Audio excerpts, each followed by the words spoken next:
আসসালামু আলাইকুম ভিউয়ার্স, আজকে একটা নতুন রেসিপি নিয়ে আসছি। মোগলাই পরোটা দেখাবো। আমি 2টা ডিম নিয়েছি আর 2 কাপ ময়দা নিয়ে নিচ্ছি।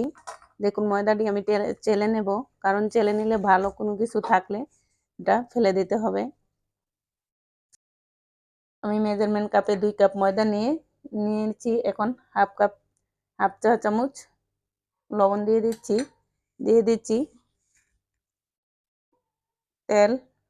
তেলটা দিয়ে দিব। 3 টেবিল চামচ তেল দিয়ে দিচ্ছি। আপনারা তেলটাই মেন, যে তেলটা দিলে মোগলাই পরোটাটা অনেক ভালো হয়। আমি 3 টেবিল চামচ তেল দিয়ে দিচ্ছি। এখন আমি তেলটা ভালো করে মেখে নিচ্ছি। ময়দাটি ভালো করে মাখতে হবে। দেখুন, আমি তেলটা ভালো করে মিশিয়ে নিয়েছি ময়দাটার সাথে। এভাবে মোট হলে বুঝবেন তেলটা ভালোভাবে মিহিন হয়েছে। এখন আমি দিয়ে দিচ্ছি একদম নর্মাল পানি। অল্প অল্প দিয়ে আমি 1 কাপ পানি নিয়েছি। অল্প অল্প করে দিয়ে একটা ডো তৈরি করতে হবে। পানিটা কতটুকু লাগে তা বলা যাবে না, শুধু বোঝা যাবে কতটুকু লাগতেছে। দেখুন, আমার ডোটা তৈরি হয়ে গেছে। যে আপনার পরোটা তৈরি করি এই পরোটার ডোর মতনই হবে। দেখুন কি সফট হয়েছে। আমি এখন একটু সামান্য তেল দিয়ে, আর দেখুন আমার পানিটা কতটুকু লেগেছে। আমি এটা দিয়ে 1 কাপ পানি নিয়েছিলাম, প্রায় অর্ধেক কাপই লেগেছে, অর্ধেকের তো বেশি লেগেছে।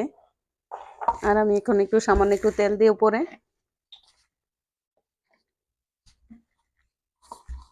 উপর দিয়ে তেল দিলে এটা সফট থাকবে। এবং আমি একটা বীজাণু কাপড় দিয়ে এটা ঢেকে রাখবো 20 মিনিটের মতন।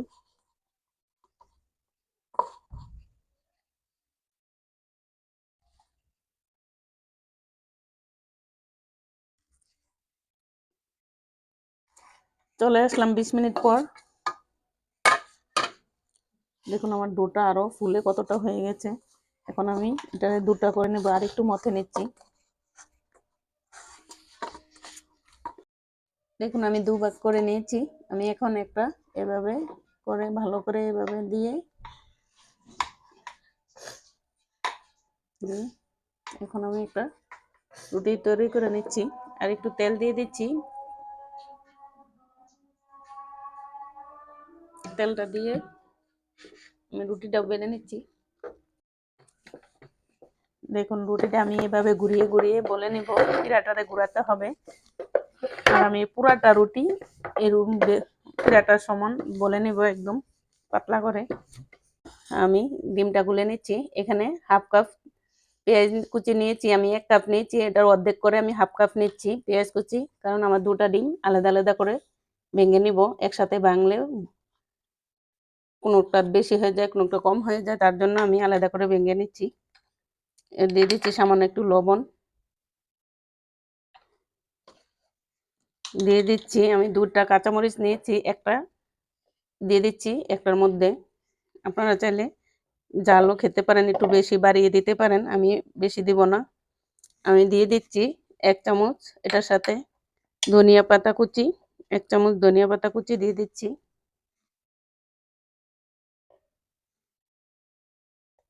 তারপর দিয়ে দিচ্ছি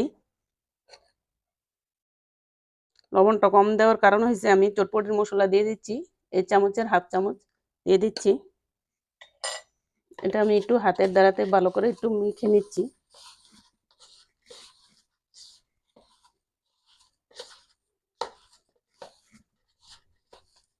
তারপর আমি ডিমটা দিয়ে দিচ্ছি ভেঙে।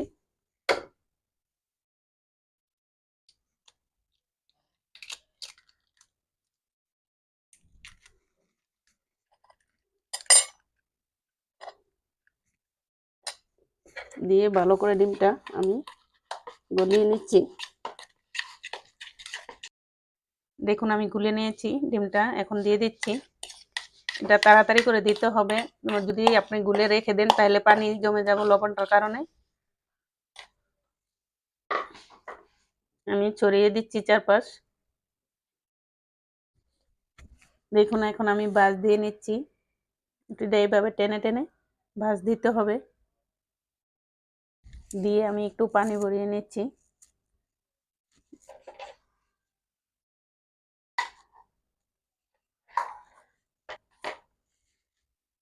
আমি উপরটা সেম এভাবে দিব।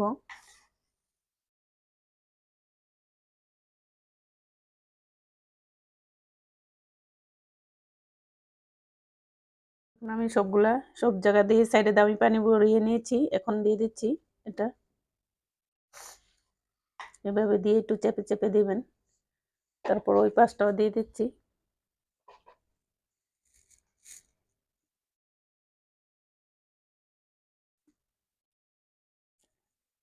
এভাবে চেপে চেপে দিবেন। আমি এখন রুটিটা তেলের মধ্যে দিয়ে দিব। দেখুন আমি দিয়ে দিচ্ছি। কিভাবে দিবেন, এভাবে দিবেন। এখন এটা আমি অপেক্ষা করব, একটি সহ হয়ে গেলে এরপর উল্টিয়ে দিব। দেখুন আমারটা কতটা ফুলে গেছে মোগলাইটা। এখন আমি এটা উল্টিয়ে দিচ্ছি। সাবধানে উল্টাতে হবে, না হলে তেলটা ছিটে পড়বে।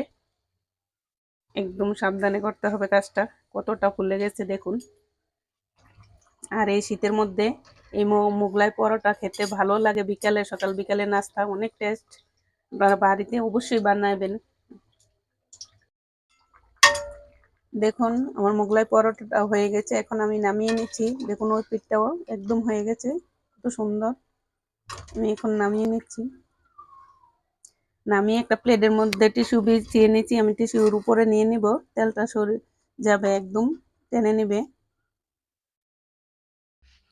দেখুন নামিয়ে নিয়ে আসছি আমি। ভাজাটা কত সুন্দর হয়েছে দেখুন। আর দুটোটা পিঠই এরকম করে ভালো করে ভেজে নিয়েছি। এখন আমি কেটে দেখাচ্ছি কিরকম হয়েছে ভিতরটা। দেখুন আমি কেটে নিচ্ছি, কত সুন্দর হয়েছে মাশাআল্লাহ ভিতরটা। আর আমি সস নিয়েছি এখানে, আর জলপাই চাটনি নিয়েছি খাওয়ার জন্য। আর এখানে কাঁচামরিচ পেঁয়াজ নিয়েছি। আপনারা যেটা মনে করেন এটা দিয়ে খাইতে পারবেন, আপনাদের যেটা ভালো লাগে এটা দিয়ে খাবেন। আর আমি যেভাবে রেসিপিটা দেখিয়েছি অবশ্যই এভাবে ট্রাই করবেন। আর যতটুকু পরিমাণে নিয়েছি এতটুকু পরিমাণ করে নেবেন। আর বেশি করতে চাইলে একটু বেশি বাড়িয়ে নেবেন এক মাপে, তাহলে অনেক সুন্দর হবে এবং পারফেক্ট হবে। আর আমার নতুন নতুন ভিডিও করতে আমার চ্যানেলটাকে সাবস্ক্রাইব করে নেবেন। ভালো থাকবেন, আল্লাহ হাফেজ।